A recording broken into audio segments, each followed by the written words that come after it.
You're going to need to begin by safely lifting and supporting the vehicle. For additional assistance with that task, please follow the link provided at the end of this video.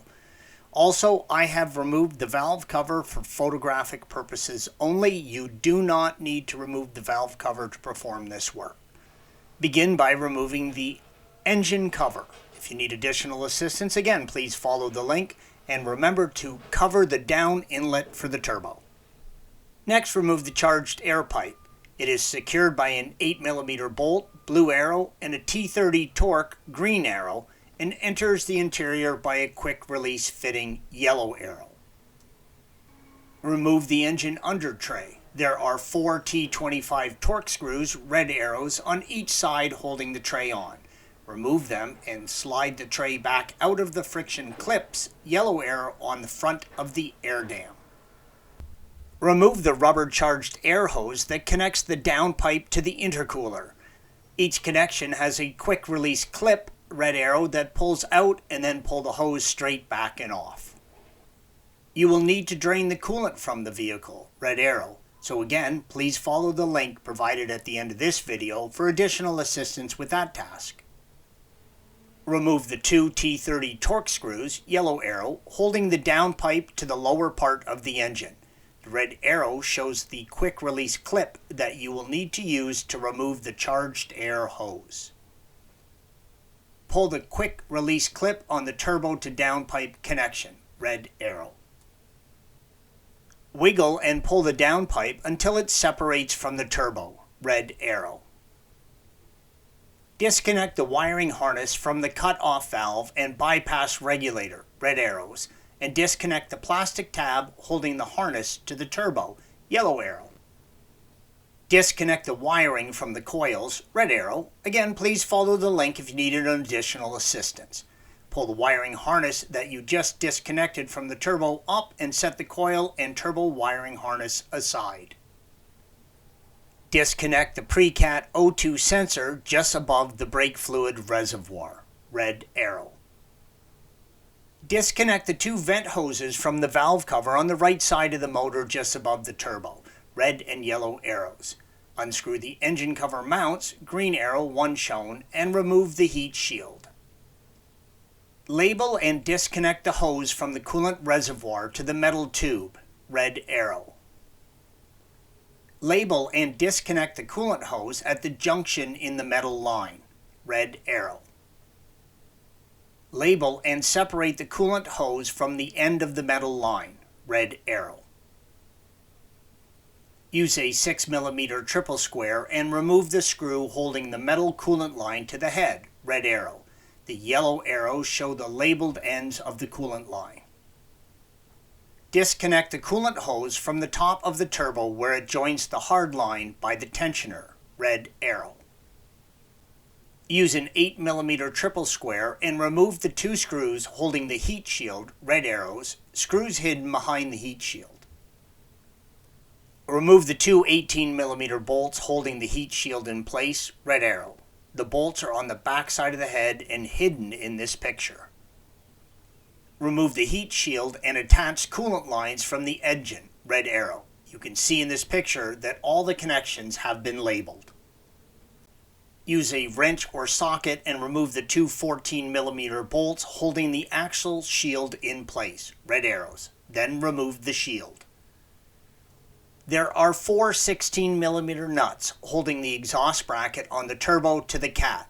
It is a good idea to pre-soak these with a good penetrating oil before attempting to remove them.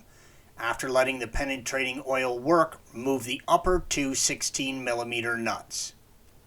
Next, remove the 2 lower 16mm nuts, red arrows. You're going to have to separate the turbo from the exhaust pipe and move the pipe to the side and back. To begin this, remove the 2 14mm bolts with a socket, red arrows. Loosen the 2 13mm nuts holding the exhaust clamp, red arrows. You do not need to remove these, just loosen them.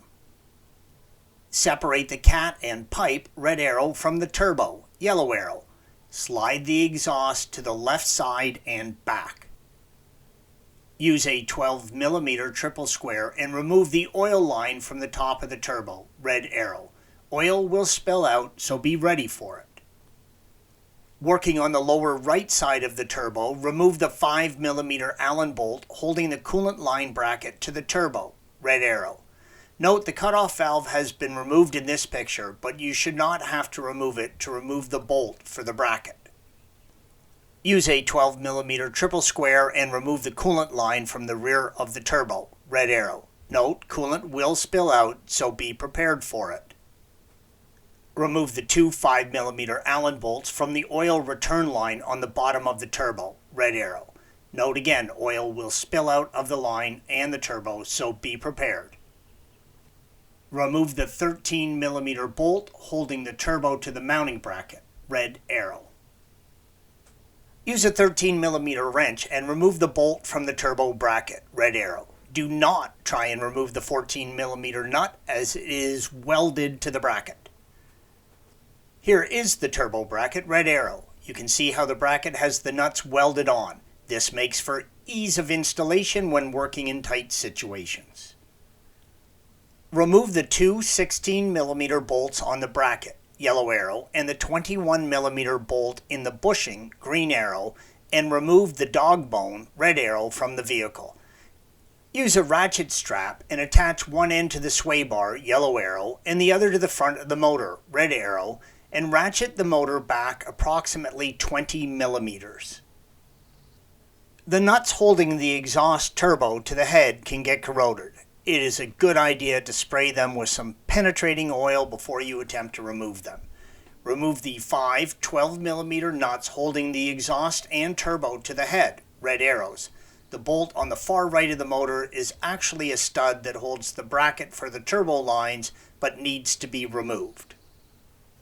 You do not need to loosen the nuts holding the lower retaining strip. You can now pull the turbo up and out of the motor.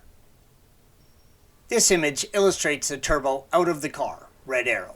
Whether reinstalling the same turbo or installing a new turbo, always fill the top oil line connection, yellow arrow, with oil before attaching the line, and do not rev the engine for the first 2 minutes on startup. This will give the turbo time to circulate oil and build up pressure. Installation is the reverse of removal. Replace all seals, gaskets, self-locking nuts, and single-use hardware. Replace any old, cracked, or dried hoses you find, and use appropriate size hose connections. Don't forget to refill the coolant. Thanks for watching. Be sure to subscribe to our channel and check out another video in this series.